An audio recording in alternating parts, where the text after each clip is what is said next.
கண்மணி கண்மணி எந்திரிமா. என்ன இவ்வளோ தண்ணி தெளிச்சும் எந்திரிக்கவே மாட்றா. என்னதான் ஆச்சுன்னு தெரில. கண்ணன் பொம்மி வாங்க சீக்கிரமா. ஆமா கண்ணன் பொம்மி சீக்கிரமா வாங்க. நம்ம கண்மணி மயக்கம் போட்டா, அவன் எந்திரிக்கவே மாட்றா. என்ன ஆச்சுன்னு தெரில, கொஞ்சம் சீக்கிரமா வாங்களேன். அச்சோ நம்ம கண்மணிக்கு என்ன ஆச்சு? என்னங்க ஆச்சு? அந்த நகையை திருந்த பொம்பளை வீட்டில் வந்து ஒரு பெரிய ரகலையே பண்ணிட்டா. கண்மணி மயக்கம் போட்டா. அச்சோ கண்மணி மயக்கம் போட்டாளா? தண்ணி தெளிச்சிங்களா தெளிக்கலையா? கண்ணன் வாங்க. அச்சோ நம்ம கண்மணி ஏன் மயக்கம் போட்டா, அதான் சொல்லுங்க. ஏண்டா கேக்குற? நம்ம கல்யாணத்துல தாலி திருநாள் அந்த பொன்னி தாயி அவ வீட்டுல வந்து நம்ம நகையெல்லாம் திருடிட்டு போயிட்டா. அதை கேட்ட உடனே நம்ம கண்மணி மயக்கம் போட்டா. அச்சோ நகையை திருடிட்டாளா? அவளெல்லாம் ஏத்தா சும்மா விட்டீங்க? நான் எந்திரிச்சு போறதுக்குள்ளாட்டி அவ போயிட்டாடா, இல்லைன்னா அவளை விட்டு இல்லைன்னு பண்ணிருப்பேன்டா. சரி சரி கவலைப்படாதீங்க, முதல்ல கண்மணிக்கு என்ன ஆச்சுன்னு பாப்போம். கண்மணி எந்திரிமா.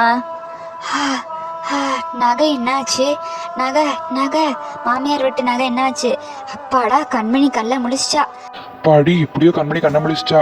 கண்மணி எந்திரிச்சு உட்காருடாமா. அத்தா நகை என்னங்க அத்தா ஆச்சு? எங்கள் மாமியார் விட்டு நகை காணாம போயிடுச்சுன்னா மாமியார் வந்தால் திட்டுவாங்களே. கண்மணி முதல்ல டென்ஷன் பார்க்காத, அமைதியாக உட்காரு. தண்ணி குடி, கொஞ்சம் பொறுமையா இரு, அப்புறமா பேசுவோம். ஆமா கண்மணி, கொஞ்சம் தண்ணி குடிச்சு ரிலாக்ஸ் ஆயிக்கோ. அத்தா கண்மணியை பத்திரமா பார்த்துமா, நான் போயிட்டு வந்துடுறேன். என்னங்க போறீங்க? இந்த விடிய காலையில எங்க போறீங்க? வெளியில எங்கே இருங்குங்க. ஏய் நான் போய் உண்டு இல்லாம ஆக்க போறேன் இந்த பொம்பளைய புண்ணி தாய. யார் என் கூட வரணுமோ பாத்துக்கோங்க. ஆத்தா பாத்துக்கோங்க அத்தா கண்மணிய. அப்பாடா நம்ம அண்ணன் போயிட்டான். கண்டிப்பா நகையோட வந்துருவாரு, எனக்கு நம்பிக்கை இருக்கு. ஏங்க நில்லுங்க கொஞ்சம், நானும் வந்துடுறேங்க. இந்த இவங்களும் வருவாங்க, நாங்க 2 பேரும் சேர்ந்து வரோம். ஆமா ஆமா நானும் கண்டிப்பா வரேன். ஆத்தா கண்மணியை பாத்துக்கோங்க, போயிட்டு வந்துடுறோம். சரிங்க ஆத்தா கண்மணி பசங்களையும் பாத்துக்கோங்க, நான் போயிட்டு வந்துடுறேன் சீக்கிரமா. ஆமா ஆமா என் பணியையும் பாத்துக்கோங்க, நான் போயிட்டு வந்துடுறேன். கவலைப்படாதராமா கண்மணி, உங்க அண்ணன் போயிருக்காங்கல்ல, கொண்டு வந்துருவான். ஆமாங்க அத்தா, கவலைப்படாம இருக்கணும். மாமியார் கேட்டா என்ன சொல்றதோ. கவலைப்படாதம்மா, உங்க அண்ணன் கொண்டு வந்துருவான். சுச்சோ விடிஞ்சிருச்சு. ஹாய் ஆத்தா, என்ன அதுக்குள்ள சீக்கிரமா எந்திரிச்சிங்க? ஆமாண்டா எந்திரிச்சோம் ரொம்ப சீக்கிரமா. நம்ம இவள்கிட்ட எதுவுமே சொல்லி காமிக்க வேண்டாம் கண்மணி. சரிங்க அத்தா, எதுவுமே சொல்ல வேண்டாம். என்னங்க அத்தா நீங்க குள்ளே குசு குசு பேசிட்டு இருக்கீங்க? ஒன்றும் இல்லடாமா, உனக்கு டீ போடவா இல்லை காஃபி போடவா? எனக்கு டீயே போடுங்க அத்தா. சரி சரி, நீ போய் முதல்ல பல் விளக்கிட்டு வா. சரிங்க அத்தா, இந்த சீக்கிரமா போய் பல் விளக்கிட்டு வந்துடுறேன். சரிம்மா, போய் பல் விளக்கிட்டு வா. சரிங்க அத்தா.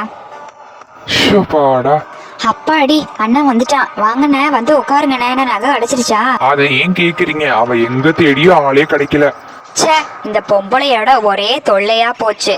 எப்ப பாரு நம்ம குடும்பத்துல சதி பண்றதே வேலையா போச்சு.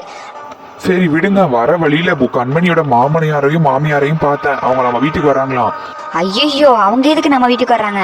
மாப்பிள்ளைய நம்ம வீட்டுக்கு ஒரு தடவை கூட கூட்டிகிட்டே வரல, அதனால ஒரு தடவை கூட்டிட்டு வந்து நம்ம வீடு எப்படி இருக்கு அப்படின்னு சொல்லி காமிச்சிட்டு இங்கேயே சாப்பிட்டுட்டு போறேன்னு வரப்போறேன்னு சொன்னாங்க. ஐயோ, அவங்க எல்லாரும் வர்றாங்களா? நகையை காமிக்க சொன்னா நிலத்தை காமிக்கிறது. அச்சோ, அவங்க வீட்டுல எல்லாரையும் சமாளிச்சிடலாம். அந்த குட்டை கத்திரிக்காய் ஒன்று இருக்கு பாரு, அது திமுறா பேசும். அவளெல்லாம் எப்படி சமாளிக்க போறோமோ. அச்சோ என்ன ஆக போதோ பாப்போம்.